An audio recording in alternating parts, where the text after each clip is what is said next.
26ویں آئینی ترمیم کے خلاف وہ سپریم کورٹ کا آئینی بینچ نہیں طے کرے گا کہ جناب ذرا پہلے یہ تو بتائیں کہ کل یہ انیشیٹ ہوا تھا، ہمارا جوڈیشل آرڈر تھا اور جوڈیشل آرڈر کسی طور پر بھی انڈو نہیں ہو سکتا، اور نظر عباس صاحب کو ان کو عہدے سے ہٹا کر ان کو او ایس ڈی بنا دیا گیا۔ یہ show cause technically chief justice of Pakistan کو تھا، جسٹس منصور علی شاہ صاحب، جسٹس عائشہ ملک اور جسٹس عقیل عباسی صاحب کی طرف سے 26ویں ترمیم کے بعد عدلیہ کا تو کلیہ ہی بگاڑ دیا گیا۔ میں باہر آؤں گا تو عدلیہ اور آزاد میڈیا کے لیے کام کروں گا، اور حکومتی مذاکراتی کمیٹی کا آج اجلاس ہوا ہے۔ بسم اللہ الرحمن الرحیم، السلام علیکم۔ ایک نئے ویلاگ کے ساتھ سلمان حیدر۔ کچھ تو ہے جس کی پردہ داری ہے اور اچھی خاصی حرارت محسوس ہو رہی ہے، بلکہ ہر محاذ پہ، ادھر جوڈیشل محاذ ہو اس میں سپریم کورٹ ہے، اور آج 9 دن ہو گئے، ابھی تک یہی ڈیسائیڈ نہیں ہو سکا کہ آرمی چیف کی ملاقات بیرسٹر گوہر صاحب سے اور علی مین گنڈاپور صاحب سے جو ہوئی تھی وہ کس کی فرمائش پہ ہوئی تھی۔ یہی ابھی تک ڈیسائیڈ نہیں ہو سکا کہ کس کے کہنے پر ہوئی تھی۔ یہی ابھی تک ڈیسائیڈ نہیں ہو سکا کہ کس نے کون سی بات کی تھی، چاہے اس کے تردیدیں ہر پلیٹ فارم سے آ رہی ہیں۔ پہلے تو تردید بیرسٹر گوہر خود بھی کرتے رہے، جب عمران خان صاحب نے تصدیق کی تو انہوں نے مان لیا۔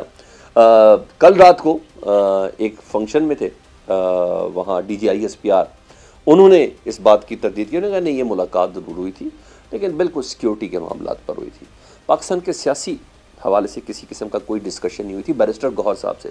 خیر میرا ایک معصومانہ سوال ہے کہ بیرسٹر گوہر کا پاکستان کی سیکیورٹی سے متعلق کیا کنسرن ہو سکتا ہے؟ علی مین گنڈاپور صاحب کافی تھے لیکن بہرحال ہوئی، لیکن صبح پھر انصار عباسی صاحب کی شکل میں وہ سپر لیڈ میں یہ خبر آ گئی جی کہ باقاعدہ طور پر ایسے نہیں، پرائم منسٹر آف پاکستان کو بھی آگاہ کر دیا گیا ہے کہ آرمی چیف کی پاکستان تحریک انصاف کے رہنماؤں سے ملاقات ہو رہی تھی۔ یعنی پہلے اچھا خاصا امپریشن دیا گیا ہر اینڈ سے کہ یہ ایک بیک ڈور ملاقات تھی، یہ ایک بیک ڈور مذاکرات تھے، لیکن بہرحال اب کم از کم یہ بات طے ہو گئی کہ آرمی چیف کی طرف سے یا اسٹیبلشمنٹ کی طرف سے وزیر اعظم شہباز شریف صاحب کو بھی بابر کرا دیا گیا کہ جناب یہ ملاقات ہوئی تھی، لیکن ہاں بات صرف اور صرف سیکیورٹی کے حوالے سے۔ لیکن ابھی تک چاہے اس کے کہ جتنی تردیدیں آ رہی ہیں اتنی تشنگی ضرور بڑھ رہی ہے۔ وہ کہتے ہیں اس نے کہا میں نے یقین کیا، اس نے اصرار کیا مجھے شک گزرا، تو یہ شک گزرنے والی بات ہے۔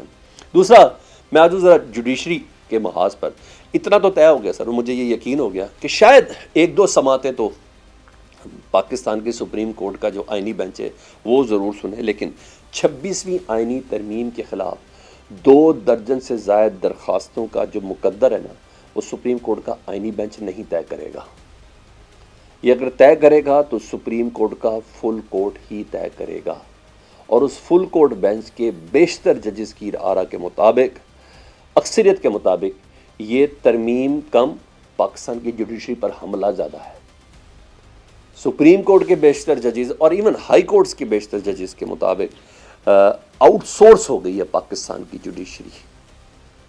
ان کے کہنے کے مطابق کہ آپ سیاستدان ڈیسائیڈ کریں گے، کہ آپ بیوروکریٹس ڈیسائیڈ کریں گے کہ پاکستان میں جج کون ہوگا، پاکستان میں کیس کون سے لگیں گے۔ جتنا مجھے اب تک اندازہ ہے تو آج بھی بڑی سپریم کورٹ میں دھماکہ خیز سماعت ہوئی۔ جسٹس منصور علی شاہ صاحب اور جسٹس عقیل عباسی صاحب، 2 رکنی بینچ، ٹیکنیکلی تو جسٹس عائشہ ملک صاحبہ کو بھی ہونا چاہیے تھا، لیکن ان کا نام رات کو اچانک بڑی پرسرار طریقے سے اس بینچ سے نکال لیا گیا۔ وہ توہین معاملہ چل رہا تھا 191A 26ویں آئینی ترمیم کے ذریعے 191A کی تشریح کا جواب مانگا تھا جسٹس منصور علی شاہ صاحب نے اپنے دیگر 2 ساتھیوں کے ہمراہ 3 رکنی بینچ نے، کہ کیا ریگولر بینچز کا دائرہ اختیار جو ہے وہ محدود ہو گیا ہے کہ آئینی بینچ ہی سن سکتے ہیں، کیا چیز تھی۔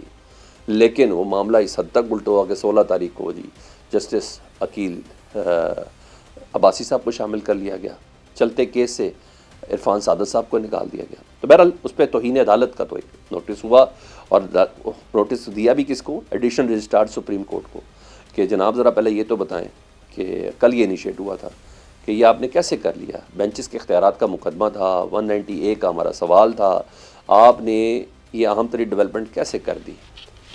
تو وہ تھا، لیکن اس سے پہلے رات کو ایک خط بھی آ چکا تھا اور وہ منظر عام پر آیا، اور وہ خط کا جو ایڈریسی تھے وہ چیف جسٹس پاکستان جسٹس یحییٰ فریدی صاحب تھے، اور دوسرے ایڈریسی تھے اس کے کہ ہماری آئینی بینچ کے سربراہ جسٹس امین الدین صاحب، اور سی سب کو تھا کہ تمام کے تمام جتنے بھی جج ہیں سپریم کورٹ کے ان تمام کو یہ بات پہنچ جائے گی۔ اور اختیارات سے متعلق انہوں نے کہا کہ اس خط میں کہ 3 ججز کے اختیارات سے متعلق بات کی ہے کہ جسٹس عقیل عباسی صاحب کہتے ہیں کہ 16 جنوری کو مجھے شامل کیا گیا، حالانکہ میں سندھ ہائی کورٹ میں خود تھا، میں نے اس کیس کا فیصلہ دیا تھا، پھر سپریم کورٹ میں مجھے جان بوجھ کے اس بینچ پہ کو شامل کیا گیا، پھر ہمیں بتایا گیا کہ 17 جنوری پریکٹس اینڈ پروسیجر کمیٹی نے اس کیس کو ہم سے لے کر آئینی بینچ کو دے دیا. انہوں نے کہا کیسے؟ یہ زبانی آرڈر تھا، ہمارا جوڈیشل آرڈر تھا، اور جوڈیشل آرڈر کسی طور پر بھی انڈو نہیں ہو سکتا. جیسے وکیل نے کہا سب سے بڑا تو یہ غلطی صرف اتنی تھی کہ میرا بینچ میں بیٹھنا مناسب نہیں تھا. مجھے بینچ میں آپ نے شامل کیوں کیا؟ جج خود کہہ رہا ہے مجھے آپ نے کیوں شامل کیا، میں نے آلریڈی فیصلہ اس کا لکھا ہوا تھا. پھر یہ کیسے ممکن ہو سکتا ہے کہ آپ جوڈیشل آرڈر کے اگینسٹ انتظامی بنیادوں پر 3 رکنی بینچ کو ختم کریں؟ پہلے اچھے خاصے لتے وغیرہ ہوئے. پھر جب یہ ہوا، یہ خط تو خیر آ گیا، اس کے بعد آج جسٹس منصور، جسٹس عقیل ملک صاحب نے، عقیل عباسی صاحب نے جب عدالت میں آج اس کے اگینسٹ جو ہے شو کاز کے جو آج سماعت کی، تو آج بلایا تو انہوں نے تھا کہ ڈپٹی رجسٹرار کو، جوڈیشل کو، لیکن رجسٹرار جو تھے جو کل بیماری کے باعث یا طبیعت کی ناسازی کے باعث نہیں پہنچے ہوئے تھے، ان کو آج بلا لیا جی. اور انہوں نے پوچھا جی رجسٹرار سلیم خان صاحب خود پہنچے، عدالت پہنچے، تو انہوں نے کہا کہ یہ تو کیس آئینی بینچ کا تھا، ہماری غلطی ہو گئی. جسٹس منصور نے پوچھا ان سے، انہوں نے کہا نہیں جی ہم سے غلطی تھی، یہ تو کیس تھا وہ یہ آئینی بینچ کا تھا، ہم نے ویسے ہی آپ کو دے دیا. جسٹس عقیل ملک صاحب کہتے ہیں نہیں، رجسٹرار صاحب پہلے تو آپ مجھے یہ بتائیں کہ یہ آئینی بینچ کا تھا تو یہ ریگولر بینچ میں لگا ہے، لیکن یہ غلطی تو ایک عرصے سے جاری ہے، اس کیس کی تو بیشتر سماعتیں بھی کر چکا ہے یہ بینچ، پھر اچانک آپ کو خیال کیوں آیا؟ متعدد سماعتیں جب ہو چکی تب آیا، جب ہم نے 190A کا سوالات اٹھائے، ہمارا دائرہ کار کیا، تب آپ کو اٹھایا. اور بہرحال اب پھر کیا ہوا جی، غلطیاں شلطیاں انہوں نے ساری مانی، اور جو اس کے بعد جو پیش رفت ہوئی ہے نا وہ یہ ہوئی ہے کہ جو ڈپٹی رجسٹرار ہیں جوڈیشل کے، ان صاحب کو OSD بنا دیا گیا جی، اور جو نظر عباس صاحب کو ان کو عہدے سے ہٹا کر ان کو OSD بنا دیا گیا. حالانکہ registrar supreme court Salim Khan صاحب کو OSD بنایا جانا چاہیے تھا، مگر وہ آپ کو پتہ جسٹس یحییٰ آفریدی صاحب ان کو لے کے آئے، تو یہ تھا. اور 3 رکنی جو بینچ کا جو ٹیکنیکلی جو شوکاز نوٹس تھا جو انہوں نے ڈپٹی رجسٹرار کو بولا، اس بیچارے کی کیا اتنی وہ ہوگی وقت کہ وہ یہ کام کر سکے خود سے. تو بہرحال یہ show cause technically chief justice of Pakistan کو تھا، جسٹس منصور علی شاہ صاحب، جسٹس عائشہ ملک اور جسٹس عقیل عباسی صاحب کی طرف سے. یہ شوکاز دراصل جسٹس امین الدین صاحب کو تھا کہ پریکٹس اینڈ پروسیجر کمیٹی میں چلتے کیس کو آپ نے کیسے الٹا کے ایک دم آئینی بینچ کی طرف لے گئے. تو بہرحال اتنا تھینک یو ہے جسٹس منصور علی شاہ صاحب کی 1 2 نہیں 26 درخواستیں آ گئیں 26ویں آئینی ترمیم سے متعلق، اور وہ سماعت کے لیے مقرر نہیں ہو رہی تھی. ان کو ڈر یہ لگ گیا کہ اس سے قبل کہ جسٹس منصور علی شاہ صاحب کو جوڈیشل آرڈر دے دیں اور یہ تمام معاملہ 26ویں آئینی ترمیم کا ہولڈ ہو جائے، تو اس کیس کو ہم ہی سن لیتے ہیں. بہرحال اب یہ کہہ کے اس بیچارے جوڈیشل رجسٹرار جوڈیشل نظر عباس صاحب کو عہدے سے ہٹایا گیا ہے، OSD بنایا گیا ہے کہ جناب دراصل ان کو نا غلطی ہوئی تھی، اور ان کی غلطی کی وجہ سے آئینی بینچ کی بجائے ریگولر بینچ کے سامنے کیس چلا گیا، جس سے فریقین کو مسائل ملے اور عدالتی وقت کا ضیاع ہوا. مختلف اختیارات کی جنگ میں ایڈیشنل رجسٹرار کو سپریم کورٹ کی اسٹیبلشمنٹ کی جانب سے بلی کا بکرا بنایا گیا. مجھے تو اس کے علاوہ کچھ بھی نظر نہیں. ہاں سپریم کورٹ کی 2 دن کی کارروائیاں عمران خان صاحب کو پہنچی، منگل کا روز تھا، ان کی بہنوں سے ملاقات ہوئی اور وہ بھی کانفرنس روم میں، ان کی وکلا سے ملاقات تھی وہ بھی کانفرنس روم میں. تو فیصل چودھری صاحب سے بات کرتے ہوئے عمران خان صاحب نے کہا ہے واقعات پر سپریم کورٹ کے، انہوں نے کہا 26ویں آئینی ترمیم کے بعد عدلیہ کا تو حلیہ ہی بگاڑ دیا گیا. وہ ججز کی اس بات سے اتفاق کرتے کہ جو چیز حکومت کے خلاف جائے گی وہ کیس کسی اور کو ٹرانسفر ہو جائے گا. اگر ملک میں عدالتیں آزاد ہوتی تو پھر آپ کو ملک میں 9 مئی اور 26 نومبر کے حادثات دیکھنے کو نہیں ملتے. میں باہر آؤں گا تو عدلیہ اور آزاد میڈیا کے لیے کام کروں گا. تو یہاں سر یہاں بھی معاملہ چل رہا ہے. یہ باتیں وہ مساہلت والی مجھے تو نظر نہیں آ رہی، یہ باتیں کسی ڈیل والی تو مجھے نظر نہیں آ رہی. جس طریقے سے بھی آج بھی انہوں نے بولا عمران خان صاحب نے کہ امریکہ کے میں دنیا کے کسی ملک کی مرضی کی وجہ سے انٹرفیئرنس کی وجہ سے باہر نہیں آنا چاہتا، میں پاکستان کی عدالتوں کی وجہ سے باہر آنا چاہتا ہوں. یہاں چیزیں ہیں.